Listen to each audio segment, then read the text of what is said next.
Acheteur, exigez la facture reconnue par Robert après paiement. C'est votre droit.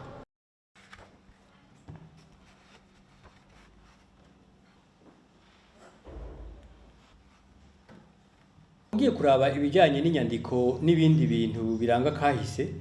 mu bisanzwe je novuga ko niwo mushinge wo kwibuka muti kubera iki uno munsi dufashe nk'akarero gatoya abadagi bariko baragwanya mwezi gisabo hariya inkondo ahantu hubatse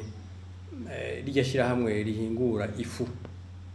ariyo bita ifarine mu kirundi naho ari igifaransa hajya abantu bavuga ko hoba hazitswe abadasigana bashika 2,000 iyo muza abadasigana barabasoda ba mwezi kuko mu Burundi umusoda wese yagira abasoda bagira amazina kuri mwezi bitwa abadasigana kuri ntare babita amasuka n'ibindi rero igihe abadagi bariko baragwanya abasoda ba mwezi bavuga ko baba batsinze hajya amagaca babata hajya nyene urumva naho tubivuga ntavyo tuzi biragoye ko tuyibuka abantu mugabo izo nyandiko ari hamwe twosanga byanditsemwo cyo tuvuga tuti uno munsi riko turibuka abantu bangana uku kumbure n'amazina twashobora kuyamenya inyandiko rero iyo zitahari ukwibuka ntigukunda kenshi haca haza ukwibuka ko kwihora ndabaha akarorero kandi novuga ko ari hafi iyo mugiye kuraba mu kibimba hariho ikibutso kihari cyubatswe mu 1997 hariko ijambo rimwe gusa ngo plus jamais ça none umwana azovuka twese takiriho azovuga ngo hajya hari iki kuko hanze plus jamais ça twebwe turabizi kuko kumbura bagiye twangana abanyeshuri batuririwe hajya turabivuga tuti bari abanyeshuri muga ntituzi ngo ni nakana mugabo yaba nk'ubu twogenda muri iryo shuri bavuyemwo tukaraba amazina yabo tukavuga tuti iki cibutso twibuka naka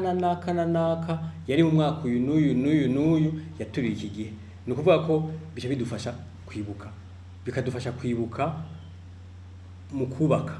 muguno munsi kijya cibutso umuntu akibonye bacavuga ngo kiye ni cibutso cerekana abanyeshuri b'abatutsi baturiwe n'abahutu